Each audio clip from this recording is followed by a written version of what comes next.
Charged with 2 counts of first-degree murder in the death of his parents, Rob and Michele Reiner. He is now facing charges that could put him behind bars for life. But the L.A. District Attorney is not ruling out the death penalty. These charges will be 2 counts of first-degree murder with the special circumstance of multiple murders. He also faces a special allegation that he personally used a dangerous and deadly weapon, that being a knife. These charges carry a maximum sentence of life in prison without the possibility of parole or the death penalty. No decision at this point has been made with respect to the death penalty. What's going on, everyone? Welcome to the video. This is Justin Paul. This is a story that I was kind of on the fence as far as covering, but it's something that's, of course, getting national attention because Rob Reiner was, acclaimed director, actor, and he had a name. He had a star on the Hollywood Walk of Fame, and he put a lot of work in as far as in Hollywood.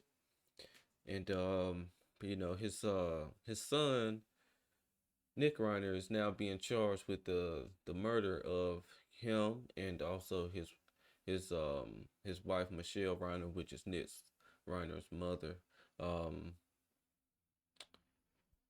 It's very, very tragic situation, as most of these situations are when someone is taken away and loses their life before their number is supposed to be called. And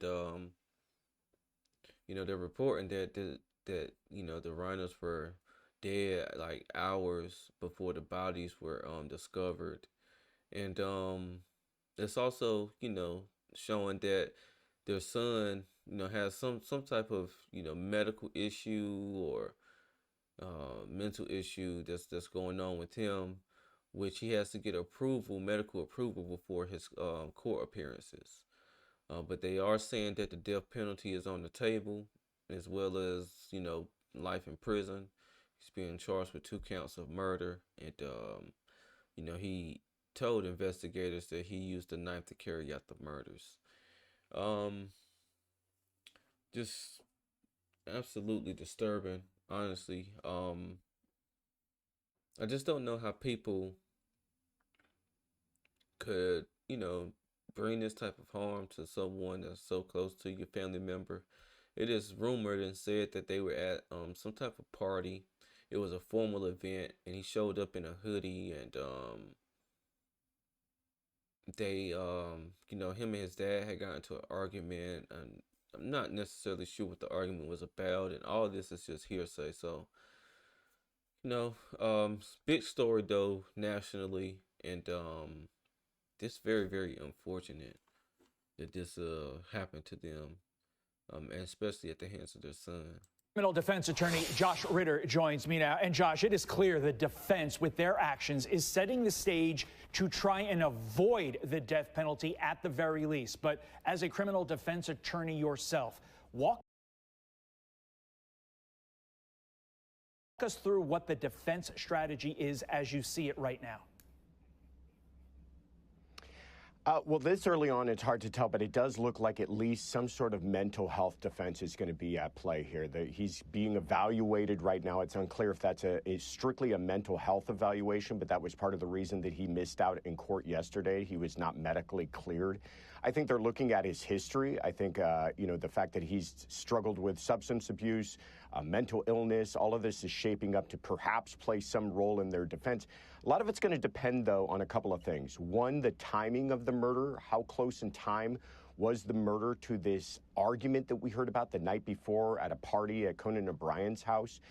And also the circumstances of the murder itself. I mean, if some of the reports that we're hearing are true and they may have been murdered in their beds, it's a very different thing than whether or not this murder took place with any kind of elements of perhaps some sort of mutual combat, or the idea that there was a struggle, that there might be a built-in self-defense argument.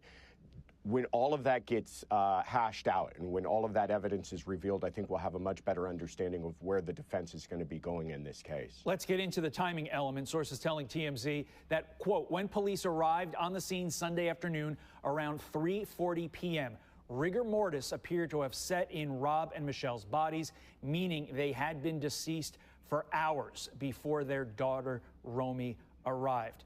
Let's dive into the And it's pretty sad, their daughter had to walk in and see a scene like that. It's just very heartbreaking. So, my heart goes out to the rest of their family who has to, they have to deal with this whole situation.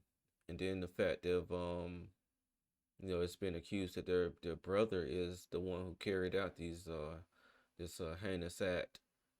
It's just very heartbreaking, honestly. a little bit more. Both sides have this information. How does the prosecution handle that? How does the defense handle that? The defense, I think, most importantly handles it by the idea that if this was closer, well, for the prosecution as well, again, how close can we put this death, the murders, to the last that we know that there was some sort of conflict taking place between Nick and his parents? And that just is going to build itself into more of an idea of was this in the heat of passion? Was there some sort of aggravating circumstance that might explain this, which is very different than some sort of cold-blooded, in-the-middle-of-the-night murder taking place. And a lot of that's going to have to do with the coroner being able to place the time of death. And certainly now we're starting to understand that this looks like it may have taken place much more towards the evening, in the middle of the night type hours, then closer in time to when the bodies were actually discovered, placing it more in the afternoon or morning time. Josh, this seems like an open and shut case. I mean, I feel like you have this guy dead to rights, but at the end of the day, you need to prove your case, if you're the prosecution, in front of a judge/jury, depending upon the nature of the case. What potential pitfalls do you see the prosecution could potentially face here? Well, first I'll say they're up against a challenge. Nick has hired Alan Jackson. And full disclosure, I've known Alan for many years. I worked with him in the DA's office as a prosecutor. I've worked with him as a defense attorney. He's very skilled, and one of the things that he is known for is going after the investigation itself. So I think he's going to try to turn this into one of those things where he puts the investigators, the cops, on trial as much as he possibly can. And that's why you saw them being, from the get-go, and that's just good police work, being very deliberate in what they were doing. They waited for warrants. They were making sure that they're crossing their T's, dotting their I's at every step of the way here. And I think that is going to be the most important part of this investigation, because to your point, it does seem like they have a lot of evidence, and it does seem like everything is pointing towards this murder being perpetrated by the son, Nick Reiner. And so you don't want to fumble the ball, as it were, with all of this evidence and make some unforced error that causes problems down the road. Casting doubt on the investigation. It's a strategy I believe we saw one other time in the late 90s in another horrific stabbing case in Brentwood. Criminal defense attorney Josh Ritter. Yeah, so, of course, there's going to be updates because of who Rob Reiner was, and we'll keep an eye on it. As they were just saying, he hired a defense attorney who was well known and really good at his job. So this case is it's going to be a very, very interesting case, and I'm definitely going to look to cover it. Again, I was on the fence as far as covering this topic here because, definitely a tough topic to cover, but, go ahead and add it to the list of things that we're going to, be looking into and trying to stay updated on. Again, if you like my content, make sure you like, comment, and subscribe to my channel. I do appreciate everyone who has subbed thus far to my channel. This is Justin Paul. Peace.